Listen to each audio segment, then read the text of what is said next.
Oh, heyo, it's Tyler. You've came at the right time. We're currently searching for the Tomb of a Dead console that's said to exist between 2012 and 2017, between the Wii and the Switch, a revolutionary new console from Nintendo that's only really talked about in the ancient Nintendo holiday gift guides. My search has led me to my own backyard where a wise yet unsatisfied consumer dumped their Wii U. This map isn't really all that descriptive, it just says that the unsatisfied consumer, that being me 9 years ago, put it somewhere where I would dispose of it.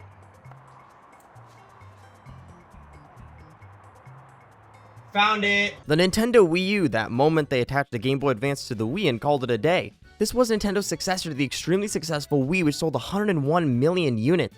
This being the Wii brand, which was totally not just a fad because motion controls were cool to everybody in the late 2000s, the Wii U must have sold at least 100 million units.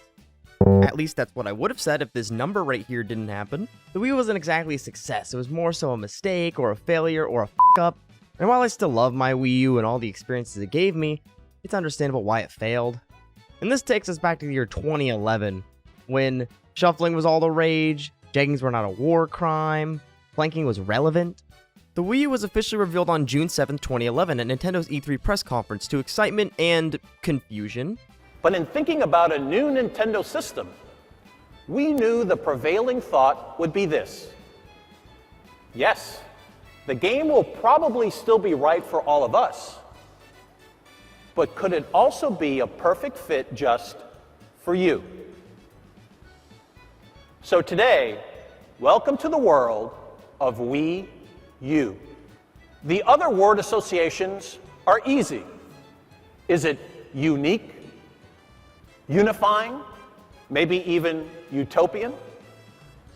The answer is also yes to all of this. I get the idea. With the Wii U gamepad, you could play games on the gamepad without the TV, either by yourself or with other players. But does that mean Wii U is a good name? Hell no! Certainly sticking to the Wii branding with a console focused on evolving the Wii concept with an innovative gimmick is understandable, but a name like the Nintendo Wii 2 or Super Nintendo Wii would have been much clearer if the name Wii U sounds much closer to peripheral. In this trailer and throughout the conference, the Wii U is presented as a versatile console that could be the center of the living room by sharing videos, surfing the web, making video calls, and of course playing games, while also being a console that would not be cumbersome when someone wants to use the TV, switching the game to the gamepad. In terms of games at the conference, New Super Mario Bros. Mii took center stage, and as a massive Mario fan, I really like Mario, but why this game? This is one of the worst games to show as an initial reveal for your console.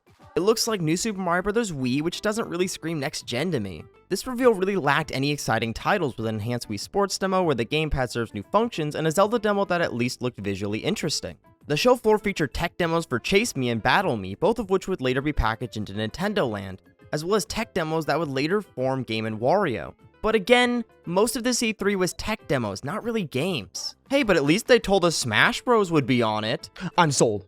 The initial third-party offerings were compelling, with the sizzle reel showing promising titles from WB Games, EA, Ubisoft, and more, with various leads and executives praising the Wii U gamepad as a revolutionary concept. They showed off games like Batman Arkham City, Assassin's Creed 3, Darksiders 2, and Aliens Colonial, wait, not that one. Yeah, I'd rather get a vasectomy than see Aliens Colonial Marines launch on the Wii U, and I'm not known for being interested in vasectomies. It's not on my Tinder bio. Anyways, the reaction to Nintendo's E3 press conference was a mixture of excitement and confusion from consumers and the press. And it's time for E3 2012, Nintendo's big chance to prove that the Wii U won't be a colossal failure and a massive mistake. You know, it's hard to live up to your parents' standards. I didn't sell 100 million units either. Nintendo's E3 press conference this year was certainly better, but it lacked any of the killer apps that really make a console's launch something to look forward to. Pikmin 3 started off this show and it was to release near the same time as the Wii U, but July 2013 is close enough. New Super Mario Bros. Mii was fully unveiled as New Super Mario Bros. U, and the gamepad allows the fifth player to create platforms. Truly innovative. Can't wait to give this to my least favorite friend. Much of the third-party offerings were decent, with most of these offerings being games released on Xbox 360 and PS3 a year or months prior, like Batman Arkham City and Mass Effect 3. The Wii U exclusive third-party games were decent enough as well, such as LEGO City Undercover, Scribblenauts Unlimited, Zombie U, to name a few, but nothing too exciting. What ultimately made that E3 2011 sizzle reel so exciting was the possibility of unique experiences on Wii U from third-party developers, or at the very least, definitive next-gen versions of games coming to PS3 and Xbox 360. This, however, was not meant to be, as many developers found the Wii U to be similarly powerful to the PS3 and Xbox 360, if not less powerful. leading to experiences that were ultimately the same, only with new gamepad features. The conference ended with the unveiling of Nintendo Land, a perfect pack-in title that utilized the gamepad in interesting ways. This conference, however, demonstrated how shoehorned in the Wii U gamepad support was for not just third-party games, but even a launch title like New Super Mario Bros. U. Coming out of E3 2012 and into launch, the lack of games that either utilized the gamepad in an interesting way, or were killer apps, really left the Wii U to sell based on its own gimmick, which were not nearly as enticing as the Wii's motion control gimmick in 2006, or the Switch's hybrid console gimmick in 2017. Certainly, the Wii U could have been a more successful console, but with advertisements and commercials like these... Whoshi! It's a double Yoshi Exploshi! Yoshi's Woolly World. You could see why it didn't do so well. So on November 18, 2012, did the Wii U prove to be as innovative as the Wii, eventually selling 100 million units? Okay, you already know the answer to this one. And will they allow us to actually connect multiple Wii U gamepads to the Wii U? Please, Reggie, I'm begging you. You said yes, technically. No.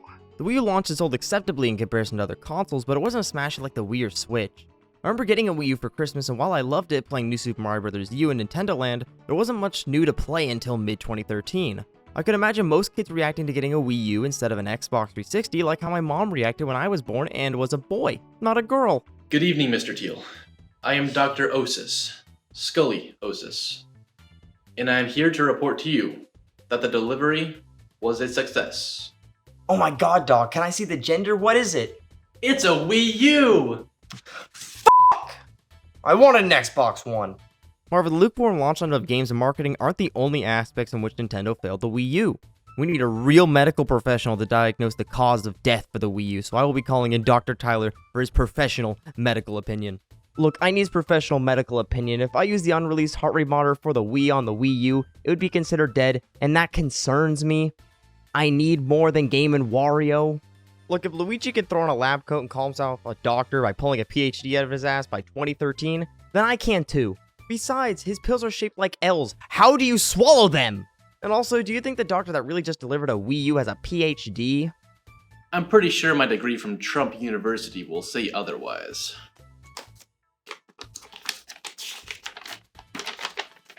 See? It even says I'm a real doctor. You know, I don't think a console can sue for medical malpractice, nor do I think the Wii would for his son. He doesn't really love him. Oh yeah, I'm really used to father-son conundrums. In fact, my father disowned me. He wanted me to become a console lawyer, but of course, I chose to be the console doctor. There's a lot of factors that contributed to the Wii's ultimately untimely demise, that being the marketing, the name, the price, the concept, the lack of games from Nintendo, especially at launch. Really, there's a lot, and it's a lot to unpack.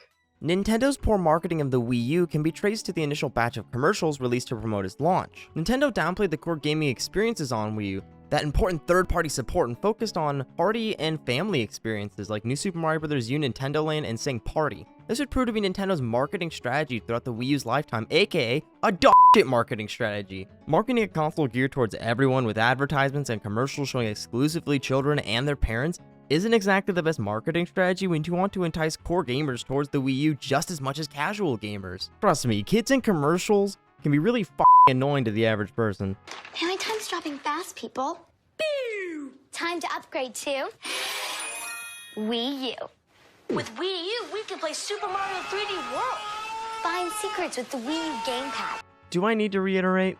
I learned later by the Switch, by marketing to an older demographic and marketing everyone in the family, a console could be a lot more successful. It's a classic marketing strategy where the cool older demographic of older teens and young adults are presented as using an entertainment product. Why would a 20-year-old young adult or a 13-year-old kid wanting to be cool buy a Wii U when Nintendo presents it as a console for 10-year-olds in their marketing? I might be the exception. The only demographics these ads target are me, men in their 40s going through a midlife crisis, and kids who are too scared to play Call of Duty yet, which was also me. And then there's the name. Naming your console Wii U is like naming your kid Gilbert. It's just wrong. The name Wii U is confusing to consumers as it did not directly denote a new console like the PlayStation 3 to the PlayStation 4. The name Wii U sounds much closer to peripheral, leading many consumers to wonder why they needed this new tablet when they already owned a Wii. The addition of the Wii branding could have been a safe choice if the name conveyed that it innovated on the Wii and was an obvious sequel, but it didn't and was detrimental to the console's success. If Nintendo truly believed in the concept of the Wii U, they should have given it a unique name like the Switch, a name that makes sense, as it switches between portable and home console gaming. The name Wii U ultimately undermines how innovative the gamepad is supposed to be. It is the equivalent of Nintendo Switch being named Wii, and the Joy-Cons being named Wii Emotes or something like that. You see, boys, the theme is pronouns, and it's about I, the player. So we're calling it the Wii. What the is he talking about? The name Wii U embodies the struggle between staying the course and iterating off the Wii and Nintendo's interest in creating a console with an innovative way to play, leading to a console that doesn't satisfy either struggle. Questions from E3 2011 about if the Wii U is portable, how multiple gamepads could interact with it, and much more demonstrate how the Wii U concept was not so innovative and was merely an idea that had potential but was not fully realized, resulting in a weird controller with a screen that's merely a bit convenient or has particular uses. The Wii U sought to solve a problem that was only a mild inconvenience for some people, playing a game when someone wants to watch TV. This is unlike the Wii, as a major factor for its success was the controller, allowing you to play games in a whole new way. The concept of the Wii U then directly created issues with its power being comparable to the PS3 and Xbox 360. The Wii got away with being only as powerful as the GameCube and PS2 because its innovative way to play led many consumers to flock to it, which led third parties to remain devoted to the Wii. The same cannot be said for the Wii U, as its way to play was not so innovative and played traditional games mostly, meaning developers couldn't port over PS4 and Xbox One games on such outdated hardware and had no incentive to create exclusive. This led the Wii to be in more direct competition with the Xbox 360 and PlayStation 3 and later the Xbox One and PlayStation 4. And going into holiday 2012, the Wii U's launch window, this became a real problem. Even though the Wii U was just as powerful as the Xbox 360 and PS3, the overpriced Leapfrog tablet known as the Wii U Gamepad added an additional cost to the package, resulting in the Wii U Basic Edition being priced at $300 and the Wii U Deluxe Edition being priced at $350, $50 and $100 more than Microsoft's Xbox 360S bundles with 2 games, or 2 games and Kinect, and Sony's PlayStation 3 Super Slim bundle with Uncharted 3. And by not having the massive amount of games that are already on Xbox 360 and PlayStation 3, the Wii U was simply less attractive to consumers in 2012, especially since 2013 was when the PlayStation 4 and the Xbox One would be launching. However, the Wii U does give bonus points because it's the only console that sounds like an ambulance, and it's still cheaper than an ambulance. However, the Wii U could bounce back, especially since Nintendo usually provides great first-party support. The question is, did they provide that great first-party support? Mostly no, but they still released some really great games in 2013. To be fair, it did launch a week after Sticker Star, which is a pretty bad omen.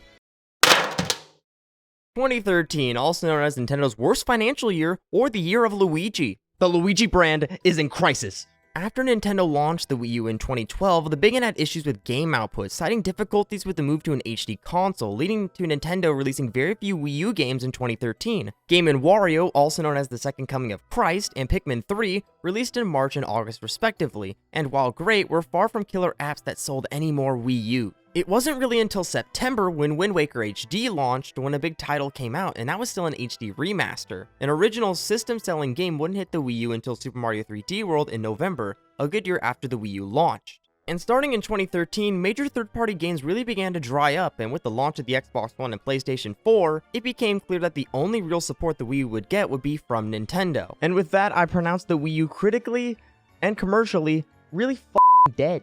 Still, being dead can't be too bad. It's on my bucket list. I mean, I haven't really tried it out yet. Still, it could be worse. You could have Mario Party 10 as one of your top 10 best-selling games. Oh, come on! Anyways, the Wii U. Of course, we have the box first, and it's certainly a box for the launch deluxe set. I really like the blue and black design. The box displays the console and packing game nicely, and demonstrates its 32GB storage space in case you wanted to cry today. The basic set has 8GB though, so I'm not balling at least, as it was quickly discontinued following a lack of interest surrounding it. I mean, look at it, white, no Wii U stands, no Nintendo Land, no shoes, no shirt, no service! There were, however, a variety of Wii U Deluxe sets that included various Nintendo titles, and oddly enough, only one special edition, a Wind Waker HD themed console, which was fine. It really just sported a nice accent on the gamepad. You can notice a trend with Nintendo's worst-selling consoles. They aren't one for special editions or redesigns. However, all these Wii U Deluxe sets were pretty cool because they all sported these unique designs of the game they're promoting on the boxes, resulting in some really cool-looking boxes that you wouldn't see with other consoles. It honestly makes me want to collect them all, even if I would be in Wii U inflicted debt. When it comes to the console, while it certainly looks like the Wii, I actually really like this design. The Wii U console has this rounded rectangular design that honestly looks really sleek and really nice in a really small size.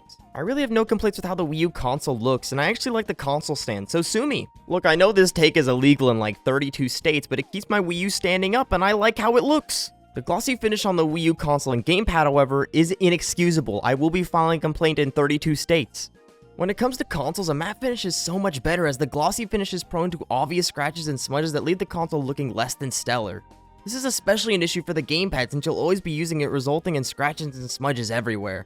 The gamepad is bulky and looks kinda dumb, but I can't help but love it. I mean, look at this dude, he looks like a bulky Fisher-Price toy. There's just so much extra unused space on this controller. This design isn't uncomfortable to hold, but it feels like unnecessary additional bulk was added to make it feel like a normal controller. Also, did it really need a TV button? Do people not have TV remotes? The stick placement on the gamepad is so odd. Why are they so high up? It makes it difficult to comfortably reach the buttons. And speaking of that, why are ZL and ZR so far from L and R? Did Nintendo only want us to use one or the other? Still, the Wii U gamepad holds a special place in my heart. It's so wacky and weird that I strangely still love it, and I do enjoy actually using it with a lot of games, even platformers like Donkey Kong Country Tropical Freeze. The touchscreen is similar to the Nintendo 3DS's, so it works well, especially with the stylus, and the gyro is solid. It works well for aiming in Splatoon or moving vehicles in Nintendo Land. However, if you do use the gyro controls from Mario Kart on Wii U, you are a worse person than Dick Cheney, objectively. Overall, though, I do like using this controller. It can be a bit heavy, but I do find it comfortable for my big hands and for the games that do require precision, like Splatoon or Tropical Freeze. The Wii U Pro Controller is here as well, and has the same glossy finish and high-placed buttons I bagged on earlier, but hey, the back buttons feel good and it's a decent controller that gets the job done. Of course, with the Wii, we have our trusty IR sensors, the Wiimotes, the nunchucks, but I'll save all that for a different Wii video. To keep it short, Wiimotes and nunchucks often serve the purpose of alternate control methods, such as a primary control method in Wii Party U, or a different way to play in Pikmin 3, and additional controllers for other players, such as in Nintendo Land or Super Mario 3D World. It's a Wiimote, what can I say? It's kinda weird being here because it's a different console, but this is what Nintendo went with, so. When it comes to game box arts and game cases, the Wii U's game box art and game cases are decent, sporting the light blue theming of the logo and UI, and have a nice rounded design on the top portion denoting the console. It's a sleek design that obviously shares similarities to the Wii. My biggest gripe with the Wii U box art, however, still lies in the lack of conformity when it comes to font choices. Some games opt for a logo, others opt for standardized font, and others opt for a combination of both, and it honestly just makes my Wii U collection look off. I'm not much of a Yoshi Comic Sans, Animal Crossing Arial, or Mario Kart 10 Impact font type of guy. I much prefer when it comes to the Wii U to have the logo on the box, aka the one thing Mario Tennis Ultra Smash actually did right. This issue continues with the utilization of red boxes for certain Mario titles, resulting in them clashing with the box art's blue and the rest of the collection because they didn't get the full red box art and game case treatment like New Super Mario Bros. Wii did. There isn't much to say about Nintendo Selects. It's the same as the Wii and the Nintendo 3DS. It does a well enough job at not disturbing the color scheme of the Wii U library, while cutting off too much artwork for my liking. The Nintendo Network symbol is another oddity on Wii U because it can either denote online multiplayer or just Miiverse functionality, which resulted in a lot of speculation and confusion amongst consumers about if a game like Super Mario 3D World would have online multiplayer like Mario Kart 8, or just the ability to post Cat Peach. Booting up the console, when it comes to the Wii U's UI, it is suitable and simple to navigate. The important icons are easy to access, the games and features can be easily accessed on the gamepad or via the Wiimote if you decide to display the UI on the TV. Certainly Wara Wara Plaza wasn't too useful, but it did instill a wacky sense of community for Nintendo fans that was ultimately charming. Nintendo would improve upon this UI via several updates, adding a quick start menu that allowed you to access 10 recent applications and games you visited, and reduced load times on Wii U. The Wii U is interesting in that you need a Nintendo Network account to log into the console, which is used primarily for playing games online and the Friends feature, as well as a Nintendo eShop. Of course, you have the standard features I already mentioned, like the Friends list and Nintendo eShop, but you also had some other ones, like notifications, which reads like a Wii U application obituary, download management, where I could obsessively wait for Wii Party U to install, and actual cool features like the internet browser and Miiverse. When it comes to the internet browser, the Wii U actually had one of the best ones on consoles, with the gamepad being convenient to scroll through websites, type in search bars, and look up different information, as well as just having a decent interface. It certainly wasn't better than using a computer or smartphone, but for 2012, it was pretty decent.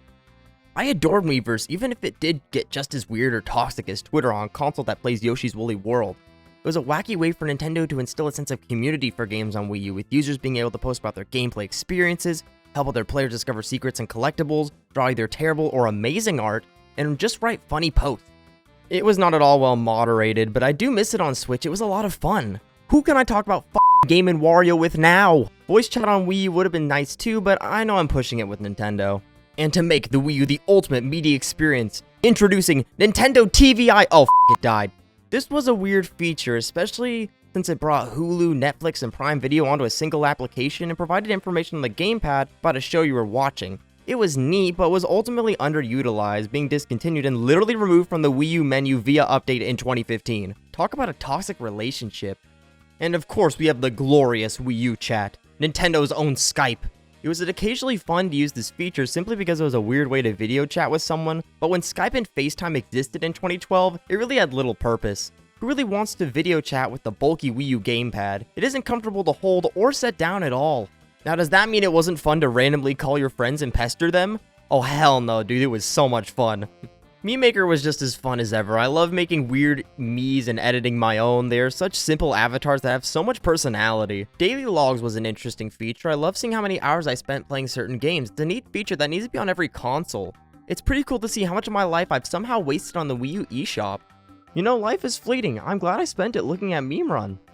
Anyways, games, that's the reason you bought this thing, and the Nintendo eShop has them! Honestly, I love the Nintendo eShop. It just has so much personality with that catchy music and that startup screen that I can't help but love it. While the Wii U eShop wasn't the most well organized, for a lot of people, the ability to just download whatever game you wanted to play was amazingly useful, as was the amount of indie support the Wii U received, resulting in a lot to play for those who didn't have another console or Steam. Nintendo produced some smaller games too, most notably being NES Remix 1 and 2, bite-sized challenges that remake classic NES games in really fun ways. Then there is the Virtual Console, with the great selection of NES, SNES, N64, Game Boy Advance, DS, and Wii titles. There's so much to play here. For Metroid, Zelda, and Mario fans, the Virtual Console makes the Wii U the ultimate console to easily experience all these franchises. A lot of classic or niche titles that are still heralded as amazing games are easily accessible via Virtual Console. While Nintendo could have supported the Virtual Console significantly better, especially with providing more Virtual Console titles of various consoles early in the Wii U's life, and the emulation was honestly not the best for certain consoles, especially the N64, the Wii U's Virtual Console as a whole is an amazing service even in 2021. The Wii U also has backwards compatibility with the Wii menu. I would have liked if we could access our Wii games from the Wii U menu. Going to a whole other menu is not so intuitive. You could also download certain Wii titles as Wii Virtual Console games from the Wii U eShop, a nice feature for those who don't own those games physically, and for those that are harder to acquire, like Metroid Prime Trilogy.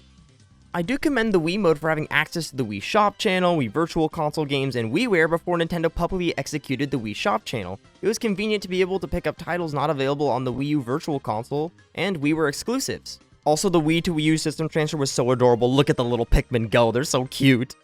In terms of online play on Wii U, it was just as as the Switch, but it was free, so 1.9 to the Wii U. Worked well for games like Mario Kart 8 and Splatoon, but was not so great for Smash 4. Now, obviously, the Wii U has more applications than just what's on the eShop, on the console itself. You got parental controls, you got system settings, you got health information. Are you still listening?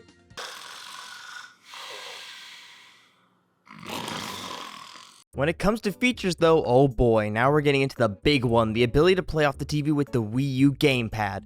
It's okay. The issue with this feature is that unlike the Switch, it is not applicable to every game, so if someone did want to use the TV, you would either need to be playing a game that supports this feature, or switch to a game that does support the feature. This extends to Nintendo games as well, not even just third-party games, such as the ability to play Mario Kart 8 or Yoshi's Woolly World only on the gamepad, but not Nintendo Land or Splatoon, which can only be played with both the TV and the gamepad.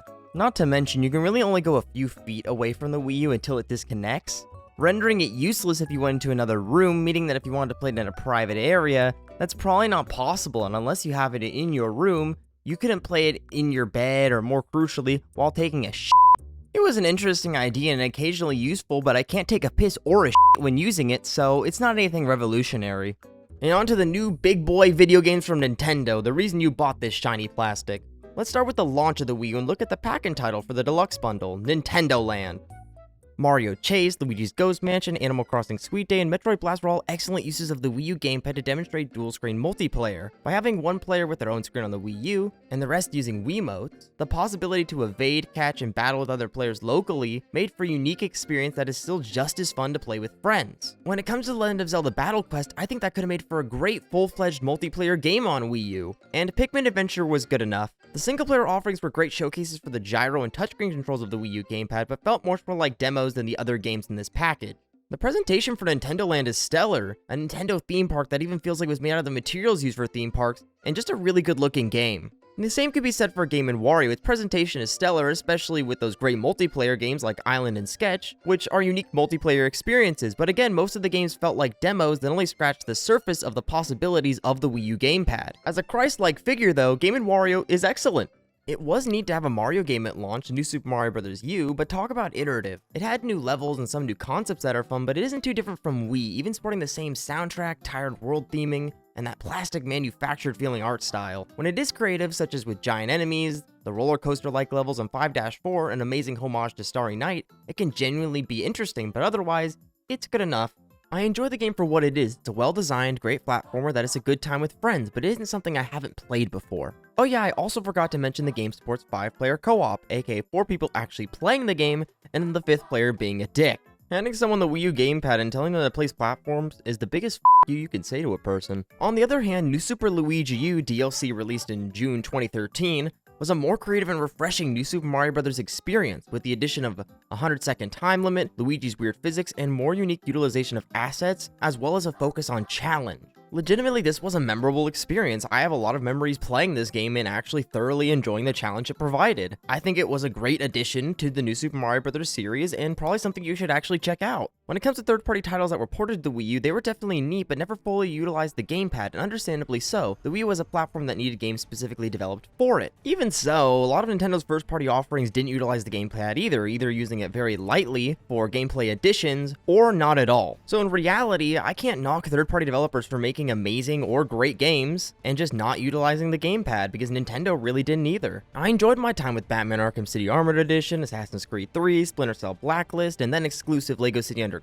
to name a few, and the additions the Wii U gamepad provided, even if they were honestly just neat, like inventories, maps, and in-game info. Watch Dogs is on it too, I guess, for all those Watch Dogs Wii U fans in 2014. Thank God. I needed my Watch Dogs fix. I'm only into games that are a bigger disappointment than me. The Wii U isn't really known for its third-party titles. Most were serviceable and comparable to the PS3 and Xbox 360 versions, which is understandable. The Wii U did have 2 third-party exclusives, and -3 third-party games. The Wii U is more so known for the support Nintendo provided, and honestly, they did a pretty great job supporting it and produced some amazing games for the console. I would argue they were still able to produce some of the best games of the generation on this console as well. Pikmin 3 was one of those exceptional titles in 2013, being the best Pikmin game in the series in my opinion. Controlling 3 captains, all while using the gamepad to direct them, allowing for a great amount of multitasking, is a great evolution of the Pikmin formula and use for the gamepad. The addition of winged Pikmin and rock Pikmin really add to the puzzles and combat, especially as it pertains to creative boss fights.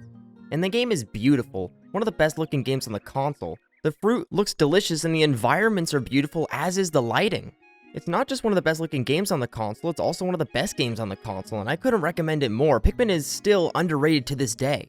The Legend of Zelda Wind Waker HD is an amazing HD remaster of a great Zelda game. The art style in HD with an amazing lighting engine looks gorgeous on Wii U, and the major improvements such as the Swift Sail, the streamlined Triforce shards, and arguably the Wii U gamepad displaying the inventory and the map of the Great Sea, the islands, and the dungeons make Wind Waker more intuitive to play and an even more amazing adventure. The Legend of Zelda Twilight Princess received similar treatment in 2016. While it doesn't certainly look as impressive as Wind Waker in HD, it is still a great remaster enhanced by the Wii U gamepad. It's still my favorite 3D Zelda game. Also, I like the Wolf Link amiibo, he's cool. Super Mario 3D World certainly wasn't the open-world Mario game many fans wanted on Wii U after Galaxy 2, as we would later get with Super Mario Odyssey. I would know, I'm biased. I have been speedrunning Super Mario Odyssey for over a year, but Super Mario 3D World is still an amazing game. What Super Mario 3D World has, though, is amazing. Its level design is superb, the multiplayer is chaotic but really fun with friends, and the items are creative, as well as having a soundtrack that is exceptional. It was a truly unique 3D Mario taking the best of 2D Mario, and I have a lot more respect for it today for doing its own thing and being such a creative, idea-packed platformer. While I am majorly biased towards Odyssey, this game is still amazing. Donkey Kong Country Tropical Freeze is the best 2D platformer ever made, and I say that with no hesitation. With levels that evolve on a single concept throughout or introduce multiple concepts and combine them, it is such a cleverly designed platformer. The music by David Wise is one of my favorite video game soundtracks, and the theming and art direction is so creative and vibrant. Please play this game, it is so underrated. Mario Kart 8 was that massive killer app the Wii U desperately needed, except Nintendo had already killed the Wii U with the application of it being such a bad idea and having no games.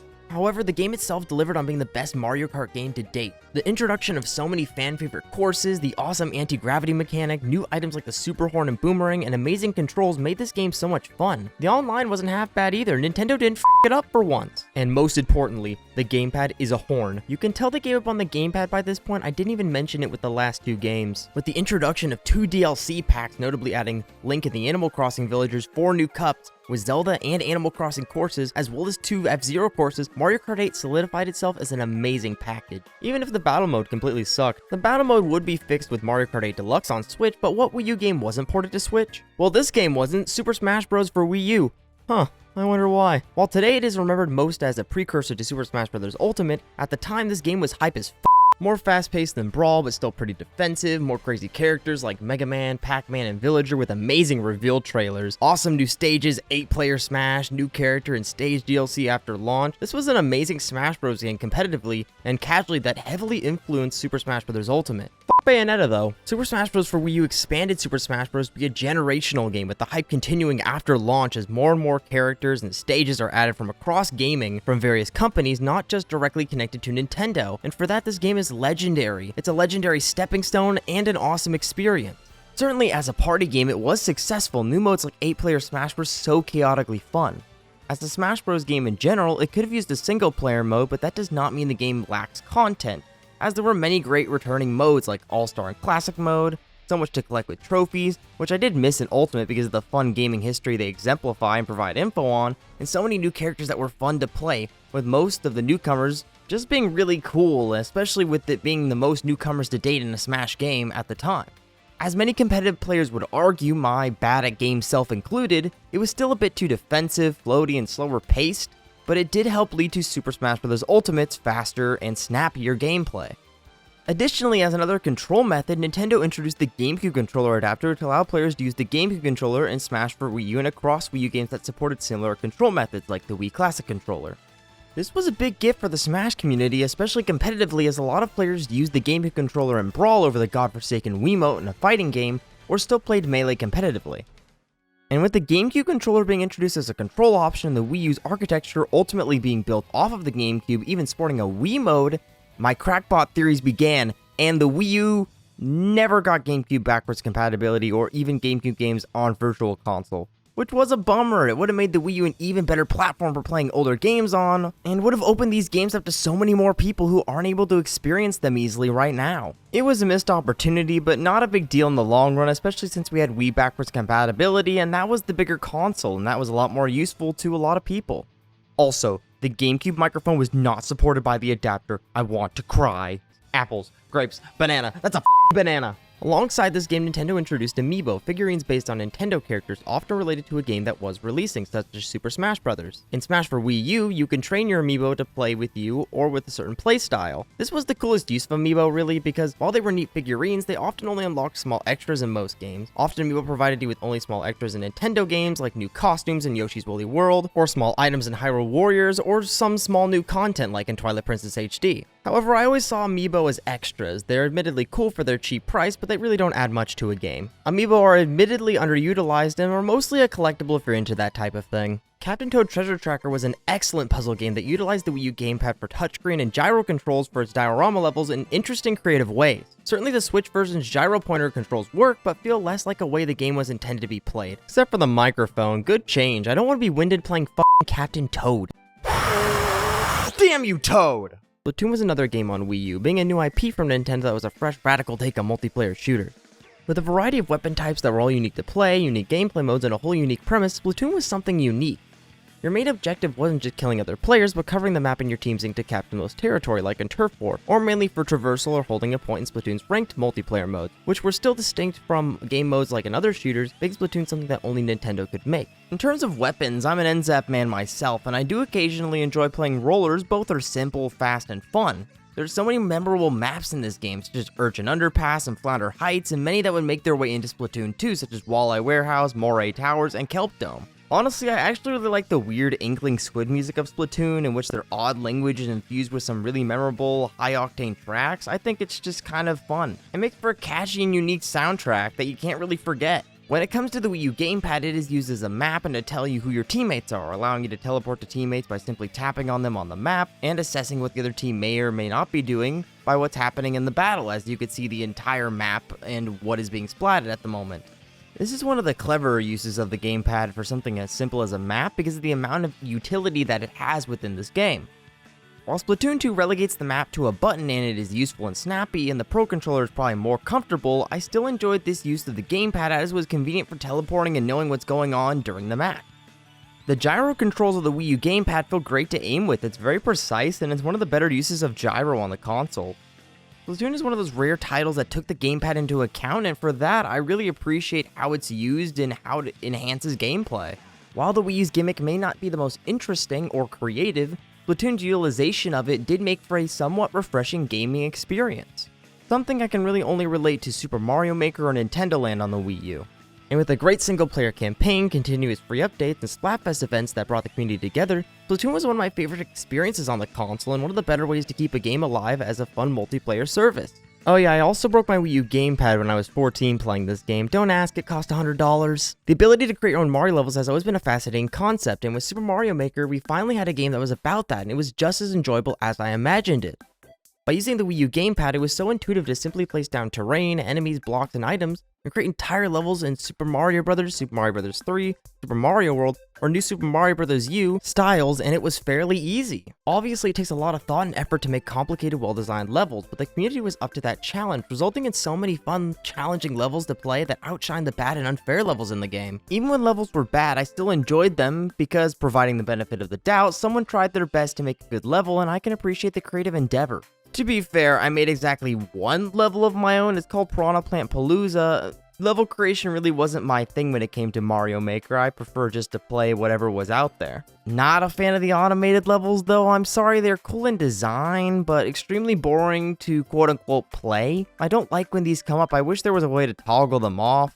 The UI and level creator were well designed and charming, and this game just felt perfect for the Wii U, much more at home than its sequel on Switch. Super Mario Maker was the rare game that fully utilized the Wii U gamepad, with it being the perfect touchscreen controller to build Mario levels with and then easily test out. This game demonstrated, even if late into the Wii U's life, how the uniqueness of the Wii U can still result in unique, exclusive experiences that can only be fully executed on the console. However, the Wii U still does have exclusives. While we talked about these games still being exclusives, they always have sequels or they have different versions like Mario Kart 8 Deluxe. These games, however, are stuck on the Nintendo Wii U. Xenoblade Chronicles X is an excellent action RPG from what I heard because I'm too dumb for these types of games, and is still on the Wii U. Now this one is my speed. Yoshi's Woolly World is an excellent charming platformer exclusive to the Wii U, and this game has such a good feel. Now when it comes to Animal Crossing Amiibo Festival, the Wii U can keep it. It baited us so hard with a trailer that looked like a new Animal Crossing, but just gave us unrelentless disappointment. This also applies to Mario Party 10. If the damn card didn't work at 9, why is it here? When it comes to party games though, Wii Party U is the exception. I will die on this hill. It has such fun boards and some pretty great minigames.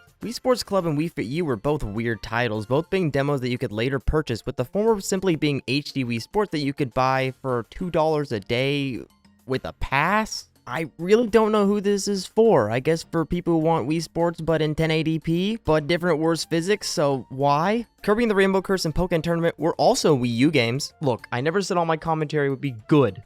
Oh yeah, I forgot Pokken Tournament is now on Switch. Sorry for spreading disinformation about Pokken Tournament. With second-party titles that Nintendo published, Nintendo's relationship with various development studios like Platinum Games and Koei Tecmo during the Wii U era led to some interesting titles of varying quality. There's The Wonderful 101, a unique good strategy title with its fans, Bayonetta 2, one of the best action games of all time, deserving of its critical acclaim, and Star Fox Zero happened. This is what happens when Nintendo wants to utilize the gamepad for a unique gameplay experience, but instead makes simple gameplay worse. Having to look at the gamepad to aim at anything and the TV to fly my R-Wing anywhere is stupid when this literally wasn't a problem in any Star Fox game. At least Star Fox Guard utilized the gamepad for a unique, fun, and short take on the strategy genre, even if the cream-colored case haunts me in my sleep. But again, being a negative Nancy here, why can't Nintendo and Platinum just tell an original story about animals in space instead of retelling 1997 Star Fox 64? Then there was Hyrule Warriors, a collaboration with Koei Tecmo that produced a Warrior-style Zelda game, where you can play as various Zelda characters from various games, with various maps that are original or based on past Zelda games. The over-the-top hack-and-slash gameplay from the Warrior series with the Zelda flair was an excellent idea for a spin-off game with an amazing amount of content, even if it was super repetitive. Overall, it's an awesome celebration of the Zelda series. Oh, and how can I forget anime? I really don't know what the f***ing anime is, but the Wii U had it with Tokyo Mirage Sessions FE, developed by Atlus exclusively for the Wii U. Admittedly, I know very little about this title other than it's a crossover between Shin Megami Tensei and Fire Emblem, featuring characters from Fire Emblem and gameplay resembling Shin Megami Tensei and Persona. If that's your thing, play it. Otherwise, I'm just gonna go play Kirby. Then there is Sega. They fall into a really unique category as they partnered with Nintendo, making several Sonic games exclusive for both the Wii U and the Nintendo 3DS. Mario and Sonic Mouthful 2014 and later Mario and Sonic More Words 2016 were both decent party games, really nothing too different than the previous games though. At least Mario and Sonic Mouthful 2014 has a really good soundtrack and a lot of great remixes that I like listening to all the time on stream. Sonic Lost World was a decent Sonic game. It had a new 3D style that was slower paced, but it didn't really mesh well with the older Sonic elements. I did like the Yoshi, Zelda, and Knights DLC levels though, those were pretty cool. Sonic Boom Rise of Lyric. Okay, maybe Sega didn't have the best time on Wii U. And then there was the swan song of the console, Paper Mario Color Splash.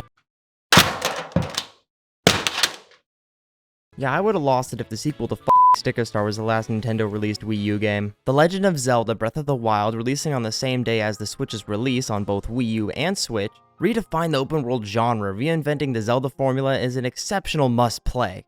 But it is also on the Switch. So, don't get me wrong, it's a good version, I played it on Wii U, it's just a bit rough how the Wii U never got its own exclusive Zelda game, only 2 HD remasters, which are great remasters, but still remasters nevertheless. I'm still glad in the end though, the Wii U got one of the greatest games of all time, as it deserves at least to get some kind of swan song for being a great console. I put over 200 hours into the Wii U version, I don't regret a second of it, as the Wii U still provided me a way to play one of the greatest games of all time. The Wii U was what Breath of the Wild was originally developed for, as it was supposed to release in 2015. Knowing that the Wii U influenced the creation of one of the greatest games of all time only helps me to appreciate the console more. In conclusion, the Wii U's gamepad gimmick felt underrealized and like a prototype version of the Switch. The Wii U sadly missed out on a few Nintendo franchises that are returning with the Switch, like Animal Crossing, Metroid, Mainline Kirby, and Mario Sports, excluding Mario Tennis Ultra Smash. We do not speak of that one. However, this doesn't detract from the great games the Wii U did have. Nintendo continued to produce high-quality games that lightly used the gamepad, which led to a great selection of exclusive titles, but not a great platform to host them on. However, when a Wii U game knew how to use the gamepad properly, it was such a unique, enjoyable experience that can only be captured on that specific hardware. Now, is it worth buying a Wii U in 2021?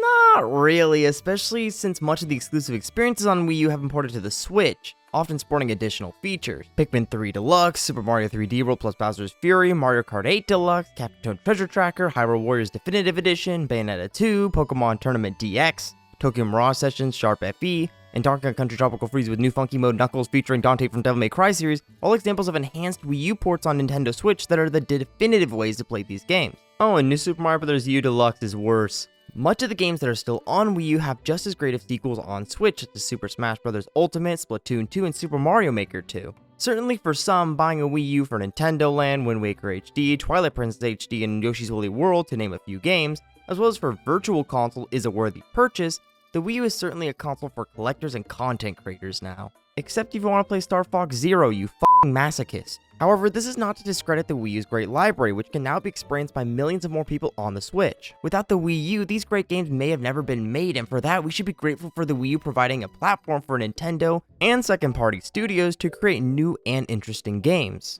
Furthermore, more generally about the Wii U, it was a failure born out of a creative interest in creating something new and innovative, and for that, even with the console's many flaws, I can't help but at least respect a valiant effort at differentiating the console from the rest of the gaming market. No matter the sales figures of the Wii U, Nintendo's developers should be highly respected for always seeking to create a product that allows for video games to be played in new, interesting, and fun ways, which should be demonstrated by the less successful Wii U as well as the more successful DS, Wii, and Nintendo Switch. The Switch would take the ability to play off the TV but make it an actual console and abandon the unnecessary features of the Wii U. It's a shame the Wii U did so poorly, as it had some of the greatest games of the 8th generation with some great exclusives still trapped on the hardware. It honestly delivered some of the wackiest fun experiences, and for that, I can't help but love this weird console. The Wii U holds a special place in my heart, and I can't help but say that it's still one of my favorite consoles with how weird yet fun it can be. Consoles are really defined by the games you play on them and the memories you make, either by yourself, enjoying those single-player games, or with friends, and I made a ton of amazing memories with both. Overall, I had fun with the Wii U throughout my teenage years, and I wouldn't really take that back. You gotta love a wholesome conclusion about a commercial failure. Now, I really hope my bathwater sells better. I really think there is a market for the innovation of Gamer Boy bathwater. Delicious.